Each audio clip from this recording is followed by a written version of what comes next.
بس اوقات میرے عزیزوں یہ ہوتا ہے کہ میاں بیوی ٹھیک چل رہے ہوتے ہیں، لیکن ان کے اندر اختلاف پیدا ہوتا ہے کسی تیسرے آدمی کی وجہ سے، تیسرا آدمی ذریعہ بن جاتا ہے. تو وہاں بھی بڑا تحمل سے کام لینا پڑتا ہے، تحمل سے. میرے عزیزوں، آج بڑا کمال یہ ہے کہ دلوں کو جوڑا جائے. دل توڑنے والے تو بہت ہیں اور گھر اجاڑنے والے تو بہت، گھر آباد کرنے والے تھوڑے ہیں. دل ملانے والے تھوڑے ہیں، دلوں کے اندر نفرتیں پیدا کرنے والے زیادہ ہیں. تو بس اوقات تیسرا آدمی ذریعہ بنتا ہے، اس کی وجہ سے دونوں آپس میں لڑتے ہیں، غلط فہمی شروع ہو جاتی ہے،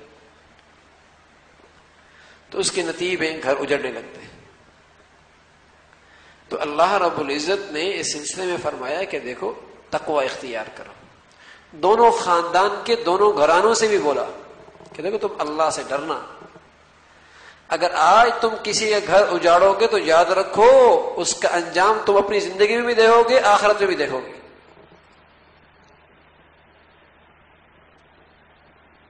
آج تم کسی کے بارے میں بدگمانیاں پیدا کرو گے تو یاد رکھو پھر تم بھی محفوظ نہیں رہو گے. جب تم آج کسی کی عزت پامال کرنے کی کوشش کرو گے، اللہ تمہیں گھر بیٹھے رسوا کر دے گا.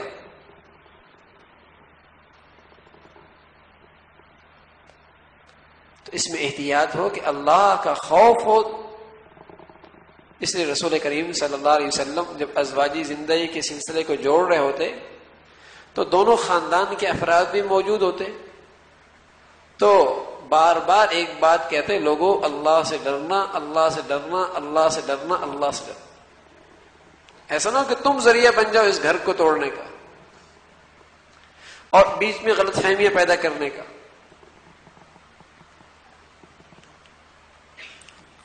تو میرے عزیزوں، یہ تو مرد کی ذمہ داریاں ہیں کہ وہ اپنے اندر حوصلہ پیدا کرے، تحمل پیدا کرے، حلیم بنے، عورت کو تحفظ دے اور اپنی ذمہ داریوں کا خیال کرے، اپنی ذمہ داریوں کا خیال کرے. جیسے اپنی جائز خواہشات، دیکھو میرے عزیزوں، زندگیاں خوش قانون سے نہیں چلا کرتی کہ میرے ذمے تو عورت کا، یہ میرے ذمے نہیں ہے. تو اگر یہ خوش قانون چلا گیا تو پھر عورت بھی کہے گی میری ذمہ داری یہ نہیں ہے، پھر زندگی نہیں چلے گی.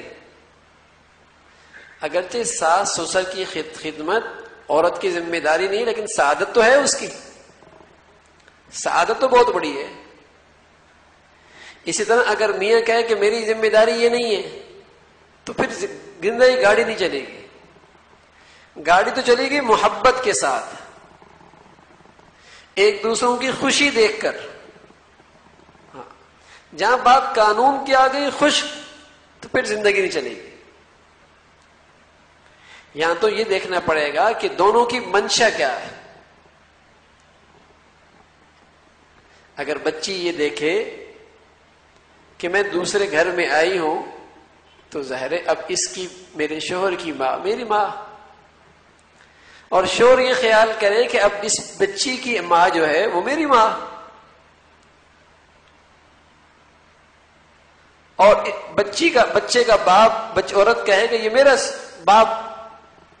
ان کی خدمت اپنے لیے سعادت سمجھے، اور یوں شوہر بھی اپنی بیوی کے خاندان والوں کے ساتھ ایسا ہی معاملہ کرے، خیر خائی کا،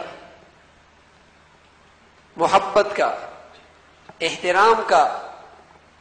تو جس کے نتیجے میں یہ نکلے گا کہ اللہ رب العزت اس گھر کو آباد کرنے لگ جائے گا، اس گھر کو آباد کریں گے. اور اللہ نے اس کا منظر یہ بتایا کہ ازواجا لتسکنوا الیہا وجعل بینکم مودۃ ورحمۃ. پھر یہ زندگی سکون کا باعث بنے گی.